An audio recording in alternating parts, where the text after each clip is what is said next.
There's a pretty one, Ulysses.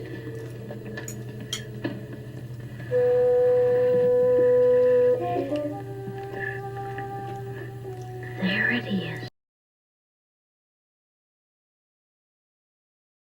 Sherri is one of my subscribers. She's a frequent commenter. She has made my day several times with the loveliest comments. And now here she is for a bite-sized book chat. Welcome, Sherri.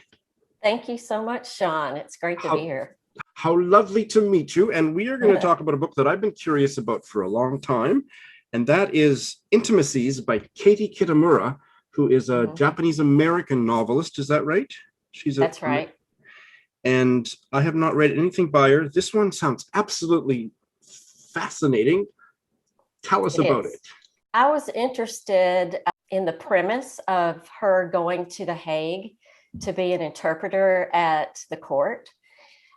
Just fascinating. And she originally lived in New York, and her father had a long illness and passed away, and her mother moved to Singapore. So she didn't feel like she really belonged in New York anymore. So hence she applied and got the job at The Hague. She's grieving, but she makes the point that she's been grieving for so long that her feelings are blunted. And I read some reviews that said there wasn't enough intimacy or feeling connection with the character. But I think that really fits with the novel, actually. It's not overly touchy-feely. Which is a stereotype about Japanese culture, so that's interesting right? It's written in first person, which I tend to like that. I know some people don't. I felt such suspense or tension, I would say is the word, reading it. You never know who is shooting straight with her and who is not. It's a very plotty novel. There's a lot of stuff going on, and the synopsis is very detailed about all of the various strands of the story. So I don't think the plot is spoilery, but you and I can kind of relax because there's so many details about the various relationships and problems, and they are coming from various levels: personal relationship, work relationship, political stuff. It's all kind of interwoven into a very complicated story. It is very complicated. It's very much around language, of course. Yeah. Her being an interpreter. She is interpreting for war criminals. And there's one that only wants her to help him. And you get into power dynamics that way. There are gender dynamics. So many levels to the story, it sounds like. Yes. There was one sentence in the synopsis that I thought was really incredible. This woman, so that's the protagonist, this woman is the voice in the ear of many. But what command does that give her? And how vulnerable does that leave her? That sounds like a very complex story that's being told here. Yes. I wonder if that's in reference to she's speaking for a war criminal. That's right. And she is his mouthpiece, and he intimidates her. At points, he intimidates her so much that she really can't say much. She's that intimidated. I can't wait to read it. Have you read anything else by Katie Kitamura? I looked on Goodreads. I did read A Separation, but I don't remember anything much about it other than her husband is missing. And I've started keeping a book journal just so I can write down plot lines, and then it comes back. I have not read anything, but I'm aware of A Separation. Nothing that I heard about her books kind of drew me in until this one. Intimacies. But this one really saw. You know my reading taste quite well, Sherri. Do you think it's a Sean book? I do. It's not going to be one that gets you in the in the heart. I don't think. It's more an intellectual book to me. Okay. Well, that may not be a Sean book, because sometimes if I don't have anything that's more visceral than intellectual, engagement, it doesn't work, but I'm certainly want to give it a try. The fact that some people have a criticism of it along those lines reminds me of one of the BookTube books that I reviewed and didn't much care for, called Happiness by, I'm referring to the BookTube prize, which if people that don't know what I'm talking about, there is a annual BookTube prize where anybody who's connected to the BookTube community can be a judge. And I did it a couple of years, and then I've pulled back from it, but I enjoyed doing it those 2 years. And now Sherri is one of the BookTube prize judges. So that's what I'm referring to. And the book that I reviewed and didn't much care for was Happiness by Aminata Forna. Okay. Yes. I haven't Have you read that? No. Because to me, that one was too intellectual and it didn't grab me on any deeper level. But this one, I hope it goes a bit deeper than that on the emotional connection level. So I'm very much want to give it a try. Yeah, I love it.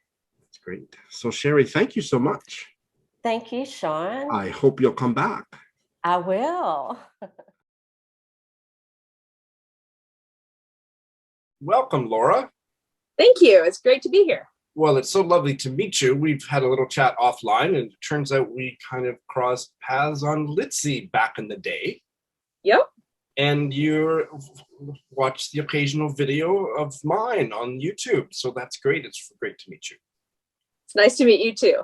Yeah. And I follow you on Instagram. So that's where, and I didn't remember why. So now I know why. And I saw that you had read a book. The cover appealed to me. Here's the cover image. And I didn't know anything about it. And it is called Address Unknown by Kathrine Kressmann Taylor. Tell us about it.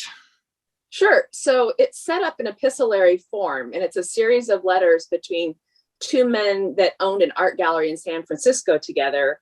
And it's 1933, and one has gone back to Germany with his family. And it's the letters that go back and forth as Hitler is coming to power.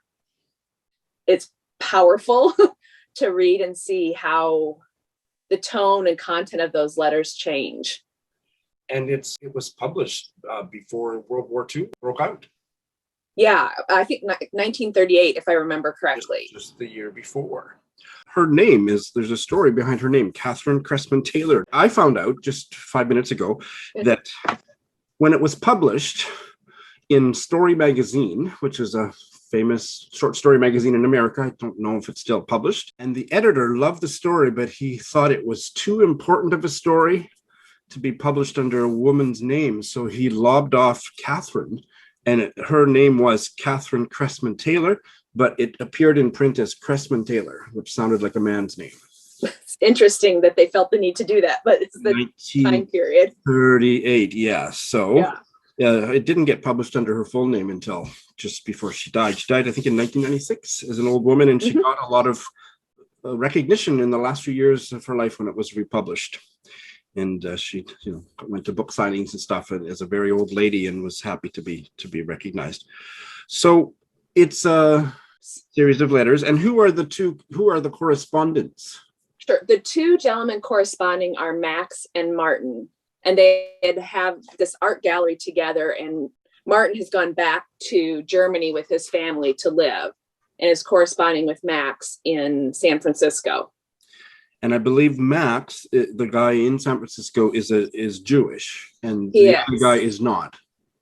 He is. And at the beginning, the initial letters, the tone is very warm, and you really get a sense that these are the families have been close and connected. And then as you see these letters go back and forth over even a matter of months, you watch that disintegrate. So the relationship between them disintegrates. Yeah, the gentleman in Germany starts speaking very negatively about Jews, and says it's nothing against you personally. But you see, as Hitler's coming to power and there's discussions about that, you watch that relationship and the tone of those letters fall apart. And it's really heartbreaking in the way she's done it with the letters. You get the sense of what it might feel like. Yeah, to get those letters. That adds a whole level of heartbreak. I didn't understand that, and I don't think that's a spoiler at all. But I assumed that the Gentile friend who moved to Germany would have been horrified by what was going on, but he actually got sucked into it. He does, you see it develop. like just a little at first where he has a question. But I went back and looked at the dates, and the letters are just a couple of months apart. And what Taylor did in crafting that, to watch that happen where it felt like it was in real time, is really impressive. And these very short snippets, they're not long letters. And speaking of short, it was published as a short story. And how long is your edition? Like maybe 80 pages, but sparse pages because they're letters. So right. Some of the letters are just a couple of paragraphs. I see the one that came out around 2001 by Washington Square Press was 64 pages. So it's basically a short novella or a long short story. Story. Its publishing history is as interesting as the story, but the structure and the emotional content of the story really piques my interest. So there's a lot of heft to it, and what starts out as warm and the emotion that builds, it packs a punch. Yeah. Wow. And how did you find out about it? I guess it was just newly republished in the States. I believe so. Yeah. I saw it on a table in a bookstore, and so I picked it up. It's got a very attractive cover. And I found out that the copy that I can get through an online bookseller whose name shall remain unmentioned here in Japan doesn't come out until October, and it has a different cover.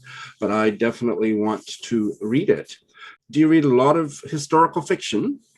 I read a little of everything. I read a fair amount. I think the thing that appealed to me was that it was marketed, or the blurb talks about it being timely in today's world. Okay. And that always appeals to me when you look at something that was written in the past that rings true to current political situations. And so that was, and unfortunately, a lot of the stuff that was about the Nazis kind of resonates today. Well, this actually really sounds, you have totally sold me on it. I always say that, but boy, I can't think of anything else to say. You've totally sold me on it. I contacted you because I liked the cover, and I didn't really delve much more deeply. So that's been I'm learning as we're talking, and I want to get it. I want to read it. It's very good. I think you will like it. Yeah. Yeah. I think you have great taste in literature, so I want you to come back often and school me. Will do. It's been fun to discuss the book. Thank you so much. I would like to welcome to Bite Size Book Chats Jennifer from Toronto, who we don't really know why we're Goodreads friends, but I'm sure glad we are. Welcome, Jennifer. Sean, thank you so much. It's great to be here. Thank you for inviting me. Oh, this is great. And you finished reading and gave a really fabulous review to a novel that I had not heard a thing about. It's called The Five Wounds by Kirstin Valdez Quade. Tell us about it. I had not, I think I stumbled across this novel through the Tournament of Books, if I'm not mistaken. And I had never read anything by her before. I know it's her first novel and was kind of based on a short story she published in the New Yorker. And I was really, really impressed with this novel. In particular, the way that she draws really unlikable characters. And I find that a really fascinating thing for authors to do, to be able to create characters who really are deeply flawed, but you care about them and you follow them and you're just in it with them. And I think she really pushes the envelope on the unlikability factor in these characters. And I just found myself really taken up in their story and the way she told it.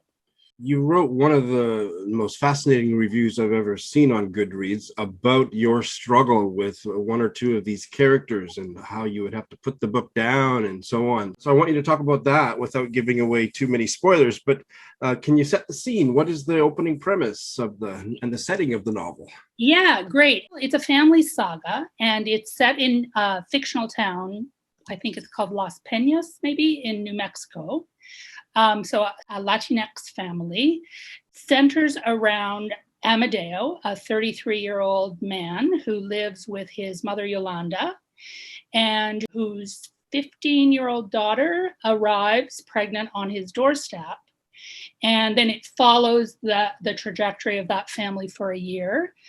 Interestingly enough, from Easter to Easter, and Easter is a really important event, a kind of a bookending device that Quade uses here, I think, to excellent effect, because Amadeo himself participates in a reenactment of the crucifixion on Easter.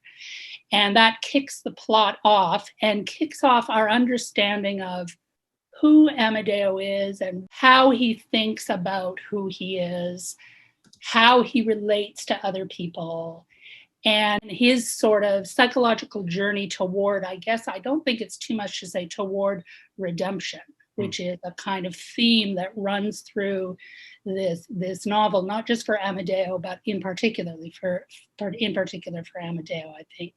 I'm going to put a link to your review. You've marked it with spoilers. So anybody out there, you will get the spoiler warning, and then you can decide to watch it either before or after you read the novel.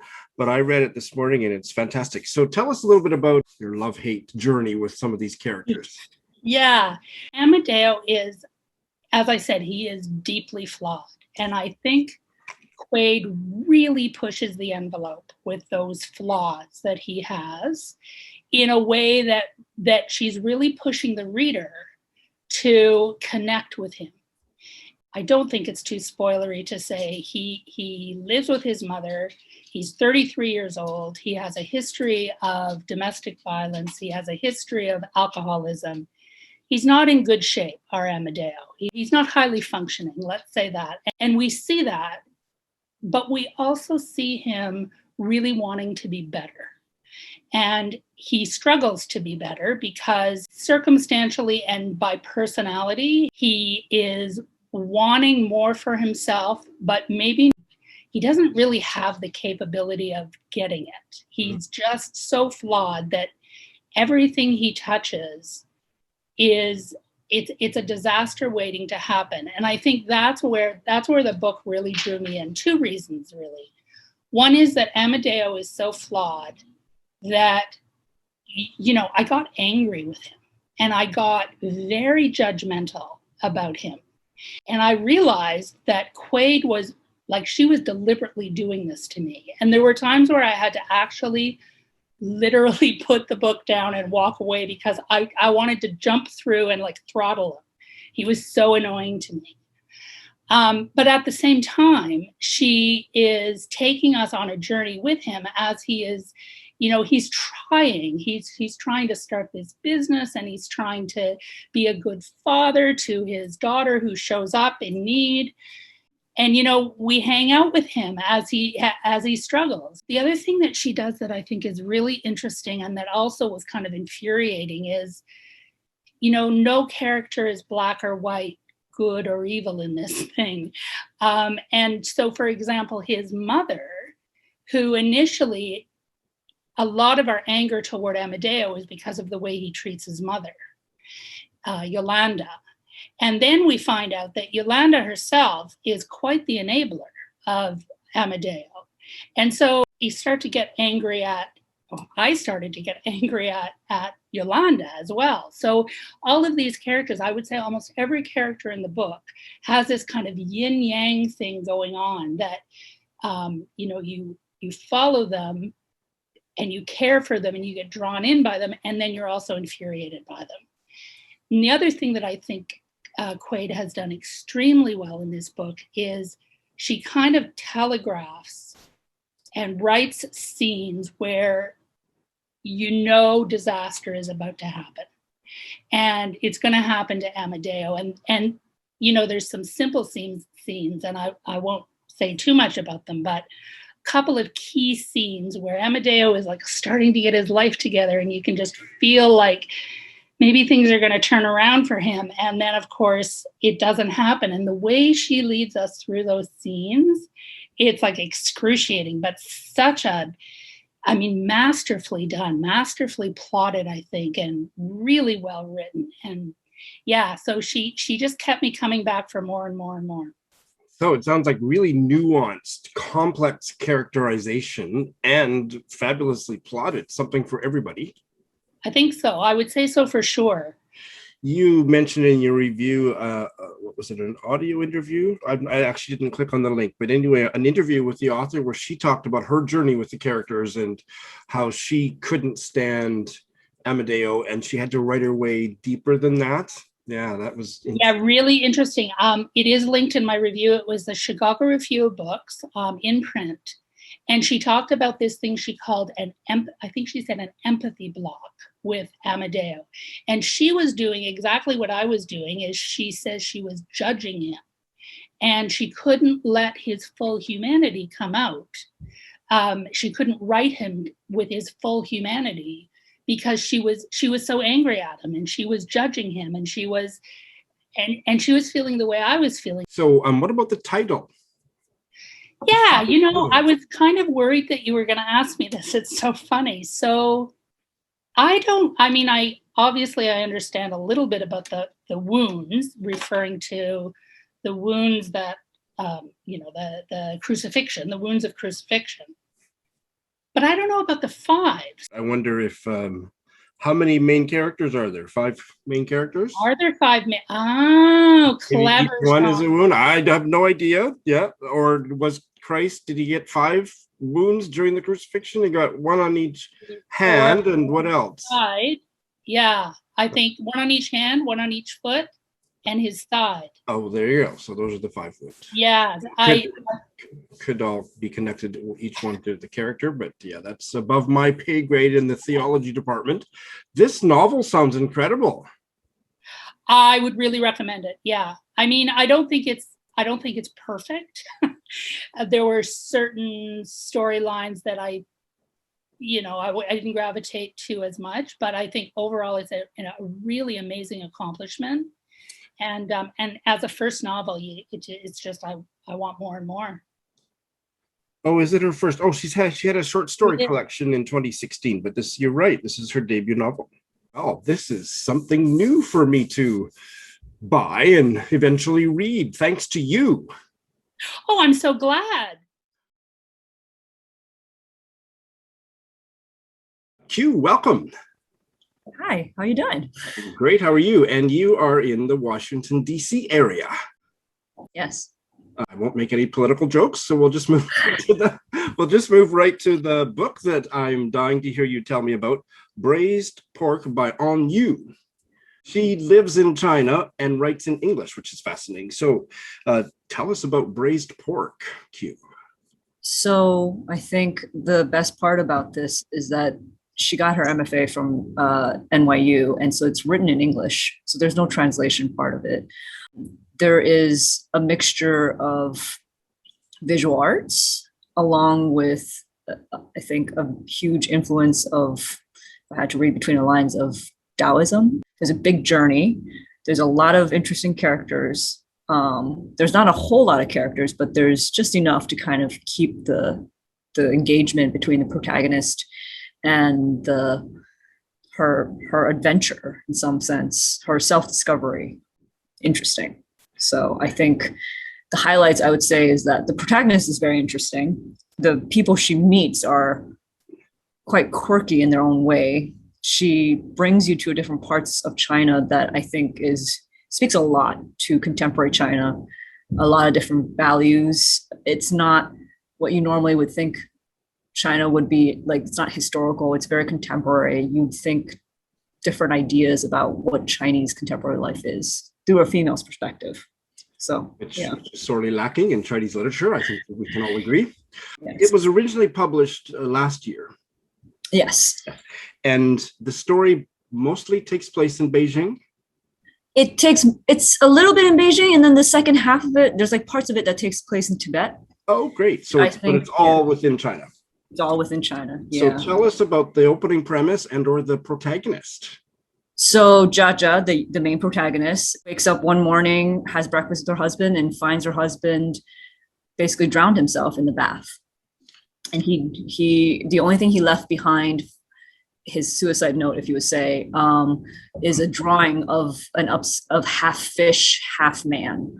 And he's positioned in a strange place. It's not a merman, and you never really understand what exactly this drawing is. And that's what pulls you through the entire novel. She goes on a self-discovery of like who she is, why her husband did this, what's her future after her husband's gone.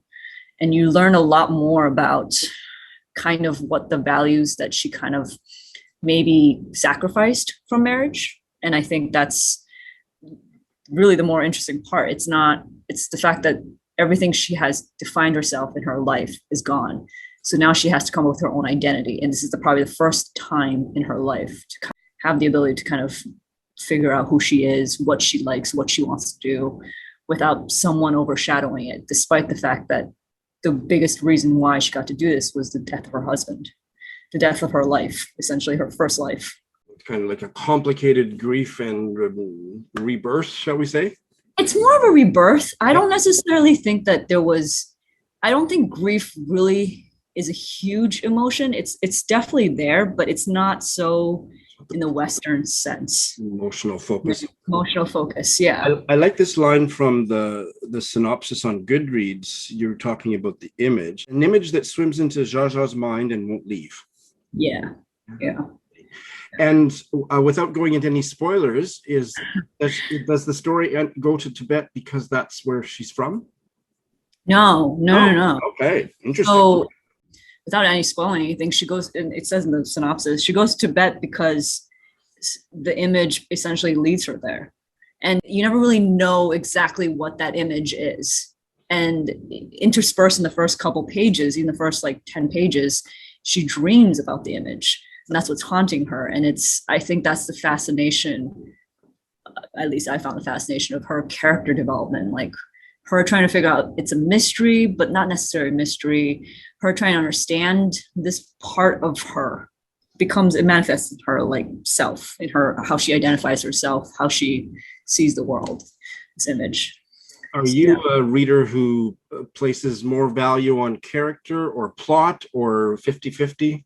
50-50. Okay, and you will be satisfied by this. Yeah. So I think part of the reason why this novel really stuck around with me was the fact that every time I think about a character in this novel, it becomes very full color. I can imagine them standing. I can imagine them sitting there or having a conversation with them. I can also not see their face, but understand their character, like understand their sensibilities, which is very difficult for a debut novel, I would say. So it's a debut. I was just going to ask. Okay, it's a debut novel. Okay. Yeah. And has it been published in China? So I was trying to find that part out. I don't see anything on Goodreads. So yeah, was it kind of? I don't think these days literary manuscripts need to be smuggled out of China. But do you know any details about how it's? So I think it's published in the States. Yeah. Honestly, yeah. I think. Because she left, it says that she left at the age of 18 to study in New York. Where does she live now? I think, if I had to guess, New York City.